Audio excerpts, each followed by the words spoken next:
Hello developers, welcome back to Next.js playlist, and today we are going to start talking about authentication with Next.js application. If you come to Next.js documentation and come to the authentication section, the section has elaborative descriptions and the thought process that you need to put behind an authentication implementation with Next.js application. In this video, we will get started with a library that will facilitate most of the authentication mechanism and the paradigm for us. In the same documentation, if you come towards the bottom, you would find a resources section which talks about Next.js compatible libraries, and in that you would find nextauth.js listed over here.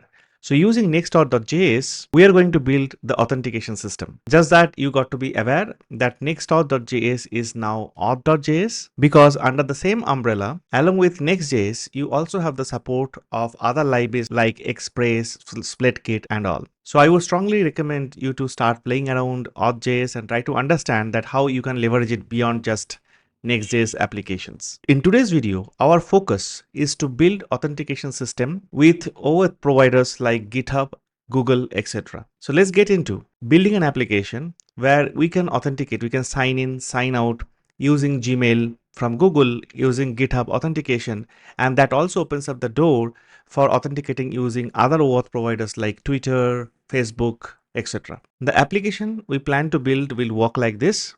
There are two buttons. One says sign in with Google and another says sign in with GitHub. Once you click on sign in with Google, it asks you like log in with your existing Google accounts. I have a few. So I select one and then it authenticates. It asks for a consent that you really want to continue. Once you say I want to continue, and then it logs in, and after logging in it shows your name, your images, etc.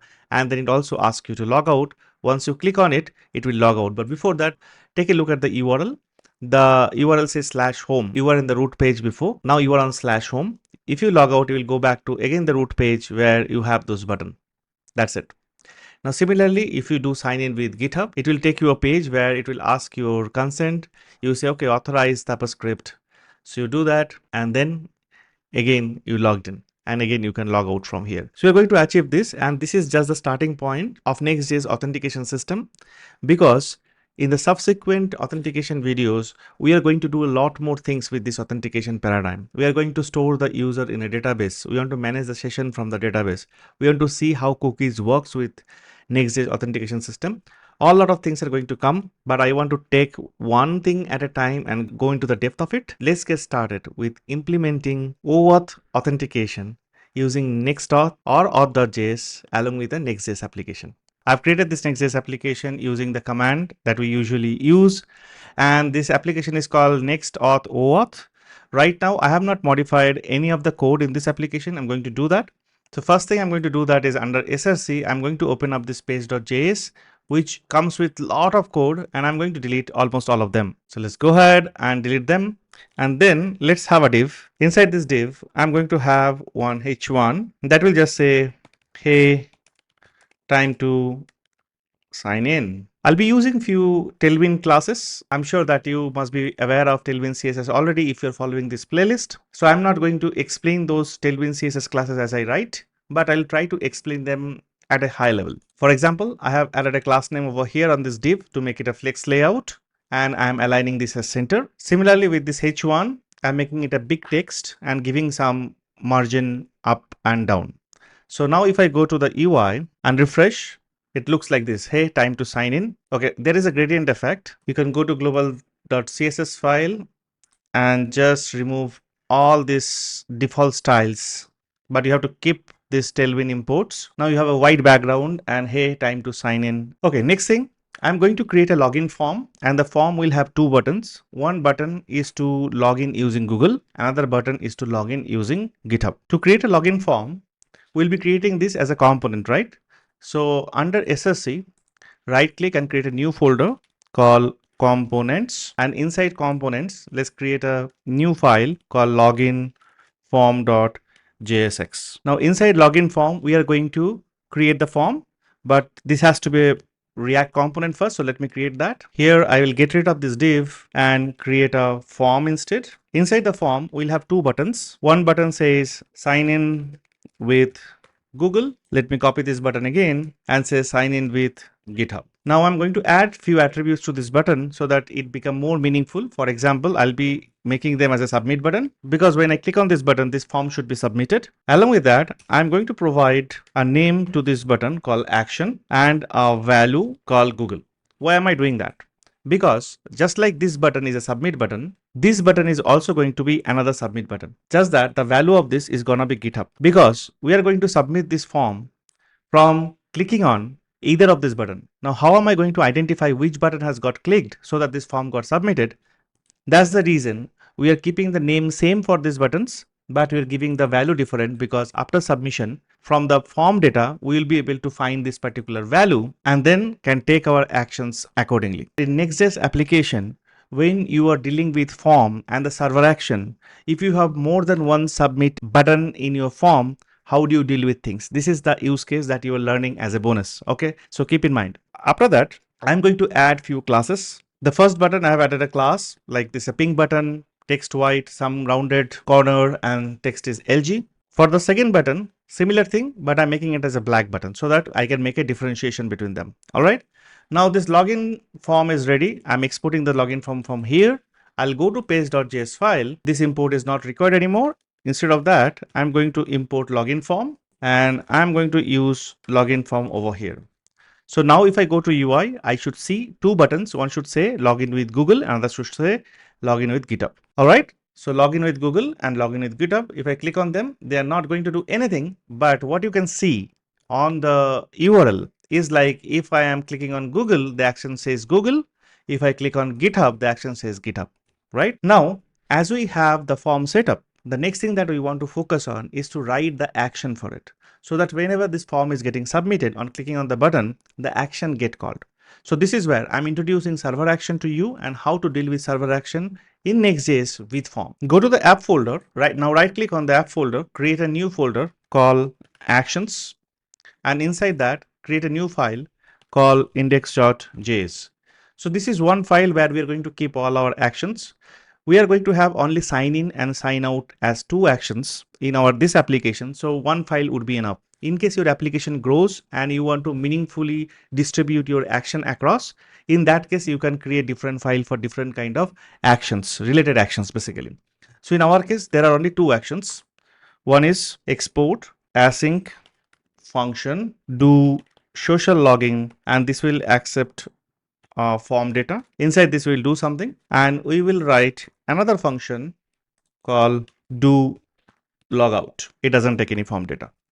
We will write the definition of them in a while, but let's understand what a server action is. Each of the server actions are nothing more than just plain old JavaScript functions, but they are gonna be asynchronous function and they're gonna run in the server.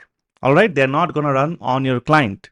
So we are going to call each of these server actions in some circumstances. One of the circumstances would be whenever the form is getting submitted, on the form submission, we can call a server action. So for example, this do social login, if I come to login form, I can import this one, and as the action attribute of the form, I can pass this one. So whenever this form is getting submitted using this button click, any of this button click, this action is gonna get called. All right. So now inside this action, I have the form data. I am going to take out the type of action that is coming over here from the form data. I'll say form data dot get, and here I'll pass action. What is this action? This action is the name that I have provided to each of this button. Okay. Now, if I pass this, I will get this value that is there for a particular action. So that means if I click on this button and if that is the time this form is getting submitted, the action value will be Google. For this button click, the action value will be GitHub. So I'm going to do a console.log over here and say action. One other thing that we have to do before we test this out, as we are creating a server action, we have to meaningfully write use server over here, because we have to tell Next.js that this particular JS file is not a regular JavaScript file. Rather, it is something that you got to execute on server, and server actions are written over here. That's all. Now let us see it on the UI. Great. So I will click on sign in with Google. Do you see Google has come here? Now Google got printed in the console.log. Even if you come to your server console, you should be able to see Google printed over here. Now let's click on GitHub button. Now I'm clicking on the GitHub button. Do you see? Now GitHub is getting printed. So that means my form is getting submitted correctly. And with the form submission, I am able to get that button value, that which button I am clicking. Why am I doing that? Because now depending on the button that is getting clicked, I am going to call the appropriate sign-in function from Next.Auth. But hold on, we have not configured Next.Auth at all. We are going to do that right away. We will be using Next.Auth version 5. Right now, the active version of Next.Auth is version 4, but the version 5 is already there as beta. As you see on the page that I am showing, it says Next.Auth version 4 is a major rewrite of Next.Auth package. So it's good if we are learning Next.Auth right now, we learn the version 5 itself, not the older version. So I'm going to use this particular version, and for that I'm going to install it. So when you install, please use Next.Auth add beta. Here I am back to command prompt, and I'm going to say yarn add Next.Auth add beta. If you're using npm, do npm install. Is being installed and the installation is done. Coming to the code, if you go to package.json file, you would see Next.Auth is installed with this beta for version 5. We have to do a few configuration if we want to use Next.Auth. Okay, so one of the configuration that you have to start with is we have to create a special file called auth.js, and that we are going to create under the src folder. So right click on src, say new file, auth.js. This is where we are going to put all the definition about type of authentication we want to support in our application. So right now our aim is to support Google and GitHub with OAuth. Tomorrow we might want to support credential based authentication where user can input their email ID and password to authenticate, or magic link based authentication, right? So this is where you will be declaring and configuring all those definitions of type of authentication. Coming to auth.js file, import nextauth from next-auth, the one that we have just installed, and along with that import Google provider, because we would need that to configure our authentication system with Google, and also import the GitHub provider. Both the providers are coming from Next.Auth provider. For Google it is from Google, for GitHub it is from GitHub. All right, now we have to define certain configurations. These configurations are required so that it can give us certain information to play with. For example, it will give us the method called sign-in, the method called signout, and both sign in and sign out, as the name suggests, we'll be using for signing in and signing out. It will also give us an auth object from which we will be able to know the session information. So for example, if the user is logged in, from the session information we would be able to know who is logged in, what's the particular user's email ID, their name, if they have image, what is their image link, all those kind of information. And not only that, using that we can determine whether you are now logged in or you are not logged in. You will see that. So now first we will do Next.Auth. The Next.Auth we got. Here we will declare the providers. So Next.Auth takes a configuration object. One of the configuration object property is providers. In this providers, as an array, you can declare what are the providers you are declaring for this application. For us, it is Google provider and the GitHub provider, right? So first we'll start with Google provider. And again, each of this information are there in the documentation. You can pretty well find it. However, if you're following this video, it is your one place to get most of the documentation aspects covered for this configuration. For Google provider, we have to give certain configuration again. Like for Next.Auth, you are giving this configuration. Now for each of the provider, you have to provide their individual configuration. So the configuration that they would be relying on, something called a client ID, which we will be declaring in a bit, but let's define them here. And this client ID, we will keep it in a special file called .env file. This client ID, client secret, these are something which is sensitive to your application. You usually don't put it out in front of people. So you don't even commit them into your GitHub repository. That's when we will be creating a file called .env. And that .env will have this client ID, client secret, and that client ID and client secret will access over here rather than hard coding the client ID and client secret. All right. So client ID, we will say process.env.google client ID. We are going to define that in a minute. Similarly, we'll put a client secret, and of course that's gonna be process.env.google client secret.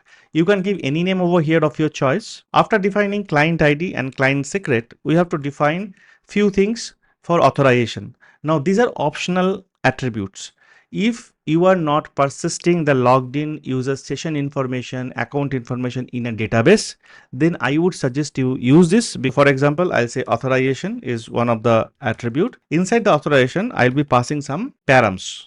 What are the params? I'll say One is called prompt, and the value of the prompt is consent. What does it mean? It means that every time you try to authenticate using Google, you will be asked a consent that do you want to continue or not, right? You should ask that. So that's the reason I'm going to put this out over here. Along with it, two more properties we need. One is called access type, another is called response type. Access type we will put as offline, and response type we'll put it as code. This thing is as it is I'm getting from the Next.auth documentation. So that's pretty much it about Google Provider. We'll come back to GitHub Provider in a bit. First, let's configure the Google Provider completely. Now we have to get this Google Client ID and Google Client Secret. Where do we get them from? Go to your Google Cloud platform or Google Cloud console. Coming to the console page, make sure that you logged in with your Google credential. At the top right, you will find a console link. So click on the console link. On the console link, you will have options. In that, you have to select APIs and services. Under APIs and services, at the left side menu, you will find something called credentials. Click on that. Now under credentials, you may have multiple credentials already created. In case you don't have anything, you can click on this button called create credentials. And from here, you have to select OAuth client ID because we are going to do OAuth authentication. Here you choose the application type. For us, it is a web application. So we'll select web application. Now here few things I want to call out. Authorized JavaScript origins means from which particular URL you will be using this client auth and client secret. For us, it is localhost 3000. If you keep it open, it means that anybody in this world, if they have this client ID, client secret, they can access it. You got my point? Otherwise, if you give a specific URL, for example, I want to access it only from localhost 3000 or from tapasadhikari.com or from tapascript.io. This can be accessed only from those whitelisted URL. All right. Now, next is the authorized redirect URL. What does this mean? You have to add a callback URL. The callback URL pattern will be here your application URL. As our application is running on HTTP localhost 3000, we are in the development mode. So we have provided like this. When you go to production, you have to give your production domain accordingly. Then /API /auth /callback. No changes into this. And then the provider name. In this case, the provider is Google. Okay. This is required because after authentication, Google API is going to send us back the callback this particular URL. Now, if you see this particular URL, if Google is calling back, that means we should have this path somewhere defined in our application. Don't you think so? Now, that means we have to define something like this in our application straight away, application code. We will be doing that. But keep it in mind, as you are providing this callback URL, to support this callback URL as it is going back to our application itself, we have to create something so that it matches this route. We'll be doing that in a bit. But for now, let's complete this. Now create, great. Now you see there is a model which gives me this client ID and client secret. So I will copy this client ID, go to VS Code. Inside my project folder, I'll right click, create a special file called .env, and then I will create Google_client_ID using the value that just now copied. Now this particular thing should match with whatever you have given in auth.js file. I'll just confirm that yes, it matches. Similarly, Google client secret also I need. So I'll copy this one, keep it ready over in my .env file. And I'm going to do another thing. In the .gitignore, I'm going to add .env so that I don't accidentally commit this particular file at all. Great. Now I have to copy the client secret. Coming to VS Code, I'm going to paste this out. So these are the two things I need for now. Now going back to our credential management, it says web client 3. That's the default name it has taken. If you want, you can change it to Next-Auth video, some name that you can actually recognize it later point in time. If you remember, we have created this callback redirect URLs, right? And it resides on localhost 3000, which is our application. That means we have to create a route like this, API auth callback Google, so that when Google Auth send us back to our application with this callback URL, it finds something. All right, so let's go back to code. Under SRC, under app, create a folder called API. Inside the API folder, create another folder called auth. Inside auth, create another folder which defines a dynamic route, and you have to give the name as Next-Auth. This name is important, and this is a catch segment route. So it means that anything comes under auth, it should match. So it means in our application, if something comes like localhost 3000 /API /auth /callback /Google or /API /auth /callback /GitHub, this particular route will match. We have a video where we have spoken about dynamic routes. Hope you have learned the dynamic route and the catch segment or catch-all route from that already. Below this, I am going to create a route.ts file, which is going to create our route handler. Okay. Inside this route.ts, what we are going to do? We are going to do few things. For that, we'll go to auth.js and complete that first. In the auth.js, we have written this configuration. Now, once we have this configuration, it returns us few things. That is what we are going to use throughout. What are the things it returns? So we'll do export const from here. So first thing it returns some handlers. In these handlers, we have method like get and post. All right. Then it returns auth. Using this auth object, we can determine who is in the session, whether somebody there is in the session or not. The user who is authenticated right now, that particular user's name, email ID, whatever, photos, DP, images, etc.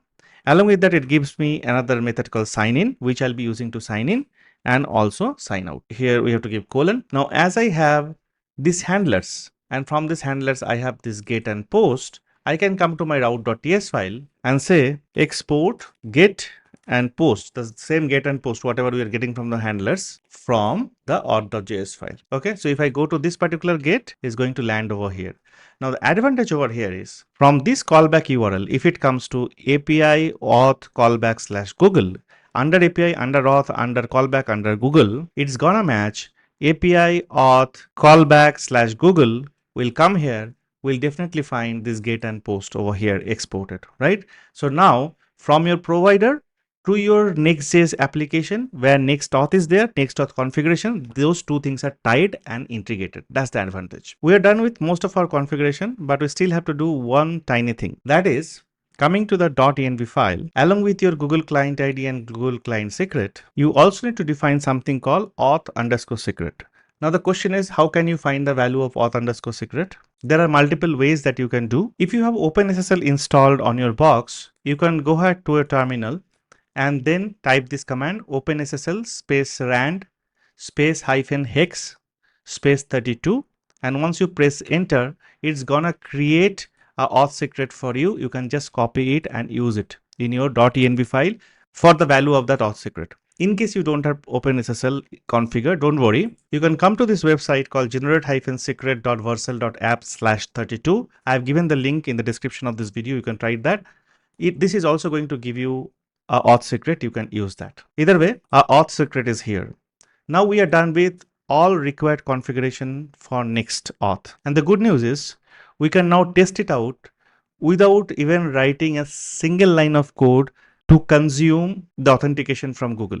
To do that, open up your browser, go to a new tab and use this particular URL.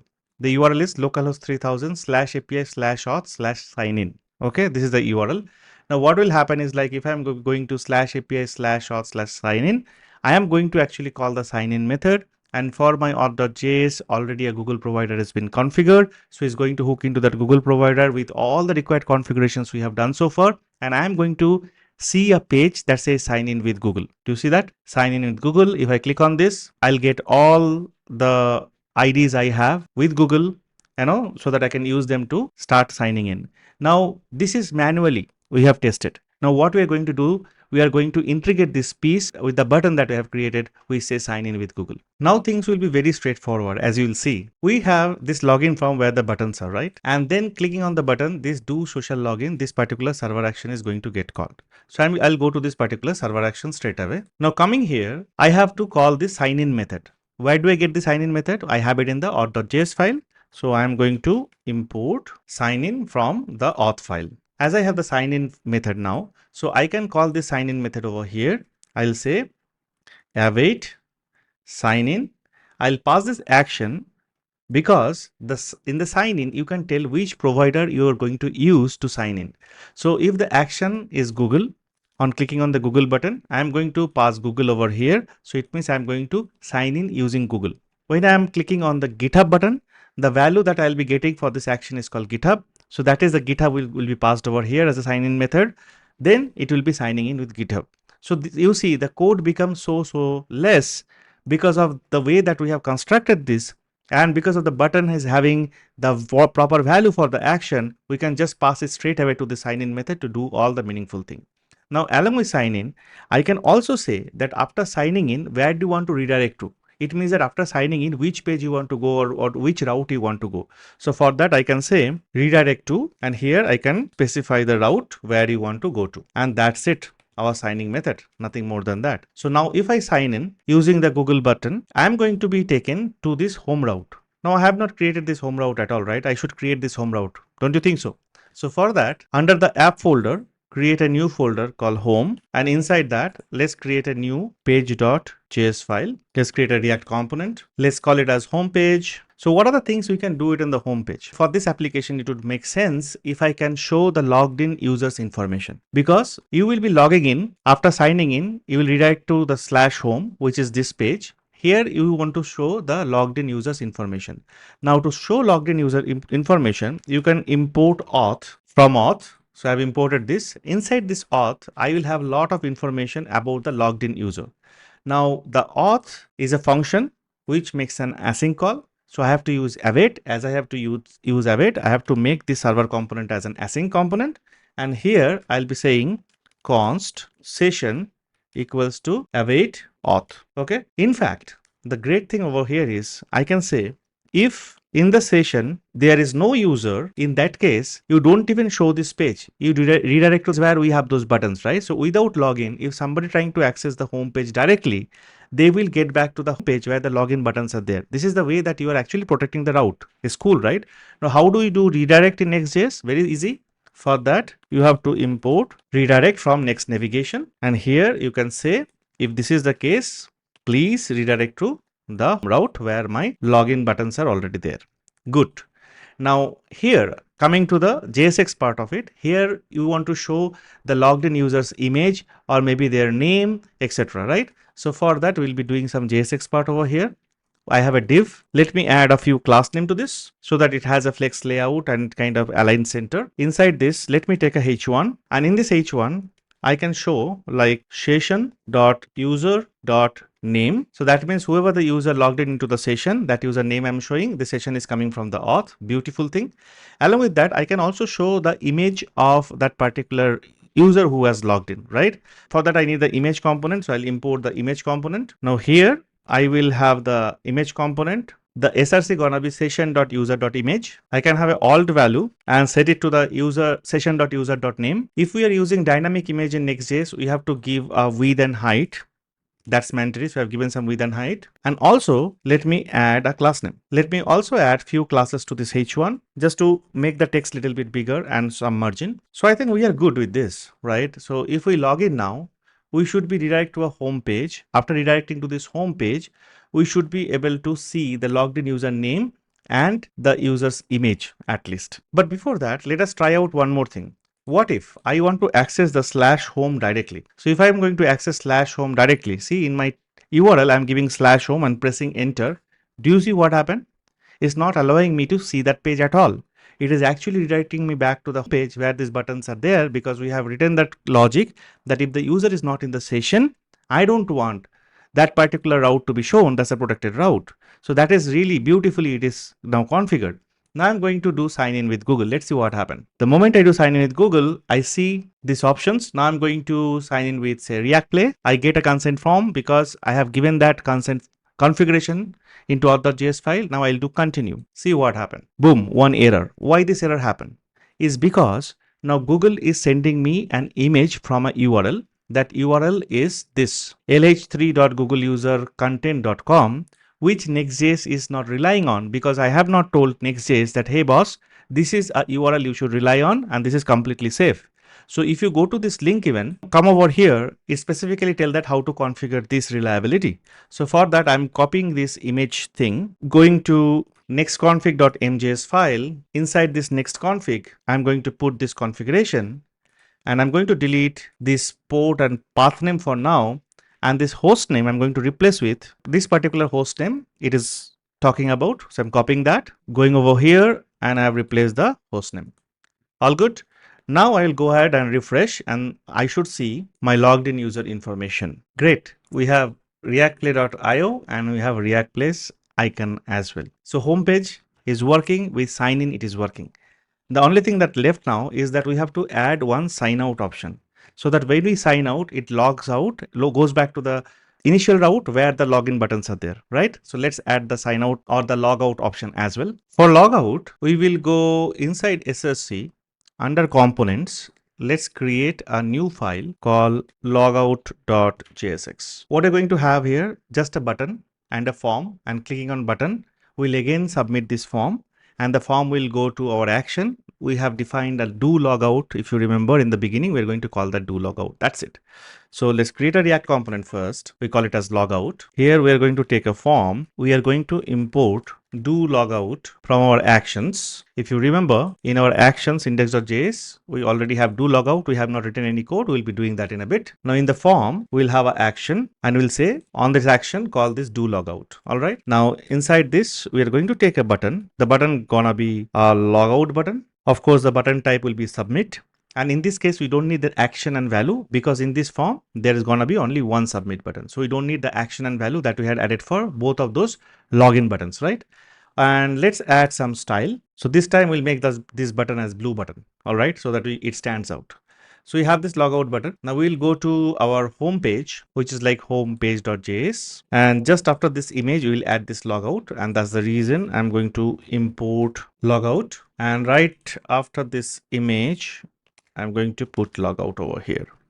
So the logout button should appear now because I'm logged into the session already. I should see the name, image, and below that the logout button. So do you see this logout button over here? Now if I click on that, nothing is going to happen because I have not written the code like what is going to happen that we have to do. And believe me, that code is pretty simple. So on logout, we're submitting this form, going to do logout. So this is the do logout where we have to write the code. For that, I have to now import another method called signout, and we will be calling signout over here, saying await signout, and then redirect when the signout happened to the root route so that we see those login button again. All right. So that's all about it. Now, if I log out, I have logged out and I went back to the initial route where these buttons are there. So let's do this again, once again for testing. Sign in with Google. Let's sign with another account. Give the consent. Login happen. Green Roots Learning. I see the Green Roots logo and then log out. If I do a logout, great. So with Google, login, logout, everything is done. Now only thing remaining is the GitHub. Let's get that done as well. For GitHub, you will have to go to your GitHub profile. So let me go to my GitHub profile. This is my GitHub profile page.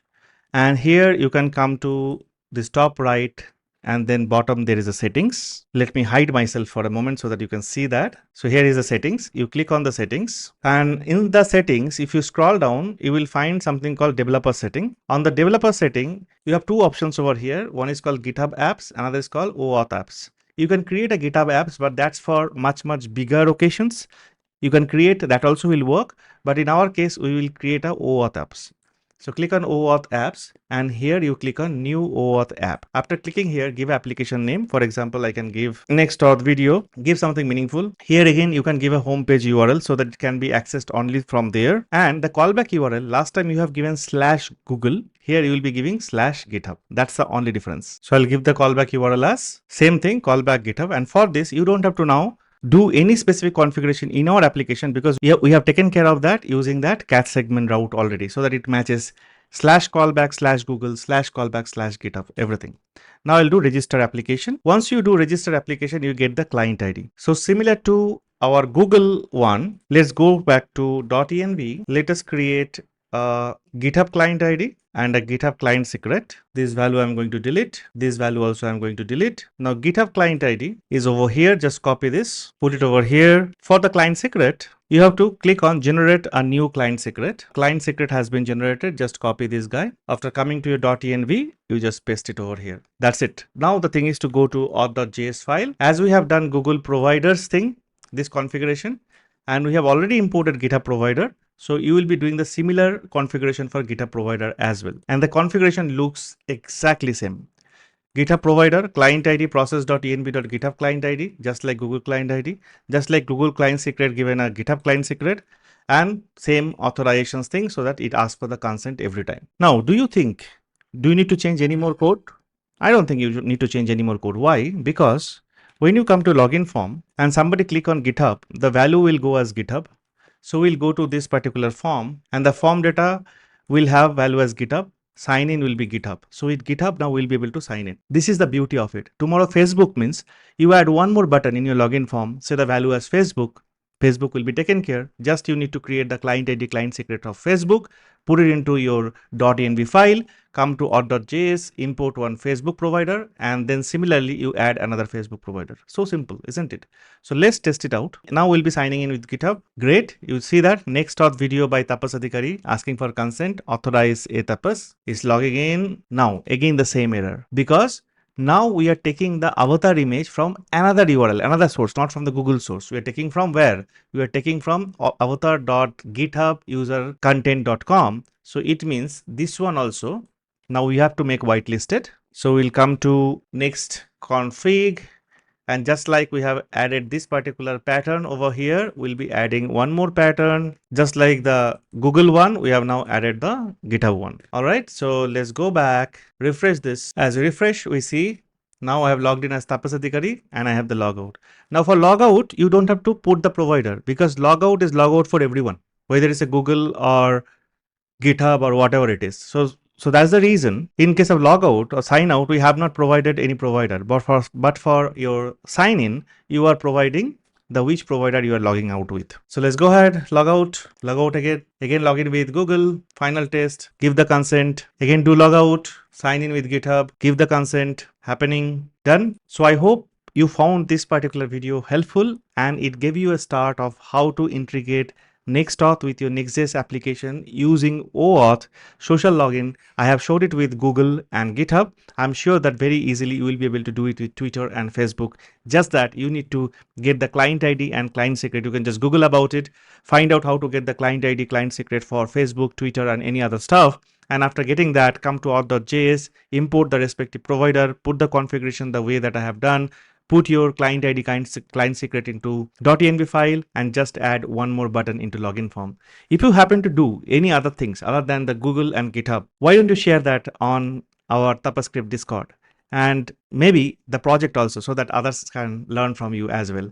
All the source code that I have written in this video or in the description of this video, feel free to fork them, clone them, and use them whatever ways you want. And one small request from my side would be, if you like this video, like my work, please post a like, please share this video across so that others also come to know about the channel. And if you have not subscribed, please subscribe, because that's a great sense of motivation for me to create content for you. Thank you very much. Take a great care of yourself. We'll be back again soon with another Next.js video.